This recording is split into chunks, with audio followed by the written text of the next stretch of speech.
Kairali news exclusive BJP. സംസ്ഥാന അധ്യക്ഷൻ രാജീവ് ചന്ദ്രശേഖറിന്റെ ഭൂമി കുംഭകോണത്തിന്റെ കൂടുതൽ രേഖകൾ കൈരളി ന്യൂസിന്. കർണാടക ഇൻഡസ്ട്രിയൽ ഏരിയ ഡെവലപ്മെന്റ് ബോർഡിനോട് BPL ആവശ്യപ്പെട്ടത് 500 ഏക്കർ ഭൂമിയാണ്. ഭൂമി ആവശ്യപ്പെട്ട് BPL നൽകിയ കത്ത് കൈരളി ന്യൂസിന് ലഭിച്ചിരുന്നു. ഈ മാസം 16-ാം തീയതിയാണ് ഇത് സംബന്ധിച്ച ആദ്യ വാർത്ത കൈരളി ന്യൂസ് പുറത്തുവിടുന്നത്. കേരളത്തിലെ BJP അധ്യക്ഷനായ രാജീവ് ചന്ദ്രശേഖർ കർണാടകയിൽ നടത്തിയ വലിയ ഭൂമി കുംഭകോണത്തിന്റെ ആദ്യ വാർത്ത കൈരളി ന്യൂസാണ് പുറത്തുവിട്ടത്. വിഷ്ണു തലവൂരാണ് ദില്ലിയിൽ നിന്ന് ആ വാർത്ത നൽകിയത്. കേരളത്തിൽ ശബരിമല വിഷയമടക്കമെടുത്ത് BJP സമരരംഗത്ത് വരുമ്പോഴാണ് അധ്യക്ഷന്റെ ഭീമമായ ഭൂമി കുംഭകോണത്തിന്റെ വാർത്തകൾ പുറത്തു വരുന്നത്. ഇപ്പോൾ വിഷ്ണു തലവൂർ ചേരുകയാണ് ദില്ലിയിൽ നിന്ന്. വിഷ്ണു, കർണാടക ഇൻഡസ്ട്രിയൽ ഡെവലപ്മെന്റ് ബോർഡിനോട് ഏതാണ്ട് 500 ഏക്കർ ഭൂമിയാണ് ഇദ്ദേഹം BPLന്റെ മേധാവി എന്ന നിലയിൽ ആവശ്യപ്പെട്ടത്. ഇതിന്റെ രേഖകൾ ഇപ്പോൾ നമ്മൾ പുറത്തുവിടുകയാണ്. എന്തൊക്കെയാണ് ഇത് സംബന്ധിച്ച വിശദമായ വിവരങ്ങൾ? ഷമി, തീർച്ചയായിട്ടും അത്തരത്തിൽ തന്നെയാണ്. കാരണം കഴിഞ്ഞ കുറച്ച് ദിവസങ്ങളായി തന്നെ നമ്മൾ ഈ കർണാടകയിലെ ഭൂമി കുംഭകോണവുമായി ബന്ധപ്പെട്ട വാർത്തകൾ നൽകിയിരുന്നു.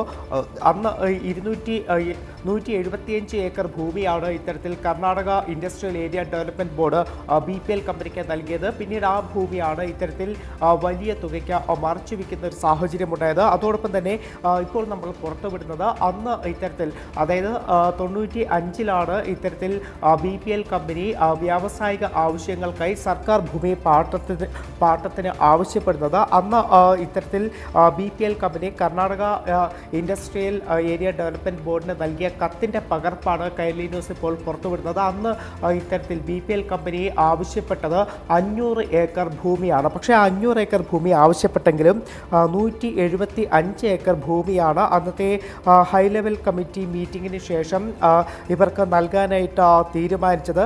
അതോടൊപ്പം തന്നെ അത്തരത്തിൽ 175 ഏക്കർ ഭൂമി നൽകുമ്പോൾ അന്ന് അതിൻ്റെ ഒരു വില ബോർഡ് ഈ സർക്കാർ കണക്കാക്കിയത് 6,51,56,700 രൂപയാണ്. പക്ഷേ ആ ഭൂമി BPL കമ്പനിക്ക്, രാജീവ് ചന്ദ്രശേഖർ ഉൾപ്പെട്ട BPL കമ്പനിക്ക് Karnataka industrial area development board നൽകുന്നത് 6,45,5133 രൂപയ്ക്കാണ് ഇത്തരത്തിൽ 175 ഏക്കർ ഭൂമി നൽകുന്നത്. അതായത് വെറും തുച്ഛമായിട്ടുള്ള വിലയ്ക്കാണ് ഇത്തരത്തിൽ ഭൂമി BPL കമ്പനിക്ക് ഈ Karnataka industrial area development board നൽകിയിരിക്കുന്നത്. അത് നമുക്ക് ആ ഒരു കത്തിൽ നിന്ന് നമുക്ക് വ്യക്തമായി തന്നെ കാണാനും കഴിയും.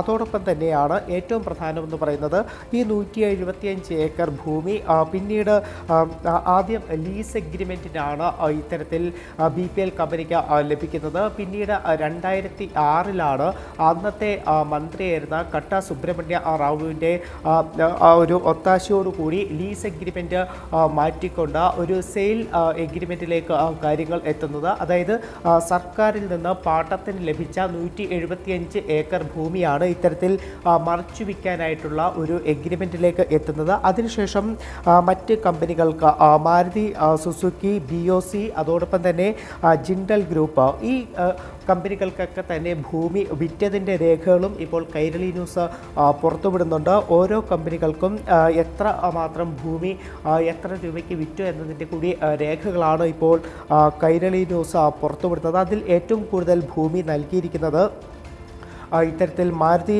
സുസുക്കിക്ക് തന്നെയാണ് ഏറ്റവും കൂടുതൽ ഭൂമി നൽകിയിരിക്കുന്നത്. മാരുതി സുസുക്കിക്ക് 2011-ൽ 87 ഏക്കർ ഭൂമി 275 കോടിക്കാണ് വിറ്റിരിക്കുന്നത്. അതോടൊപ്പം തന്നെ BOC ഇന്ത്യ ലിമിറ്റഡിന് 3 ഏക്കർ ഭൂമി വിറ്റത് 4 കോടി രൂപയ്ക്കാണ്. ജിൻഡൽ അലൂമിനിയം ഗ്രൂപ്പിന് 2011-ൽ 33 ഏക്കർ ഭൂമി വിറ്റിരുന്നു. അതും ഇത്തരത്തിൽ വലിയ തുകയ്ക്കാണ്, 35 കോടിയിലേറെ രൂപയ്ക്കാണ് അത്തരത്തിൽ ജിൻഡൽ അലൂമിനിയം ഗ്രൂപ്പിന് വിൽക്കുന്നത്. എന്തായാലും ഇതിൻ്റെയൊക്കെ തന്നെ രേഖകളാണ് ഇപ്പോൾ കൈരളി ന്യൂസ് പുറത്തുവിടുന്നത്. ഷമി.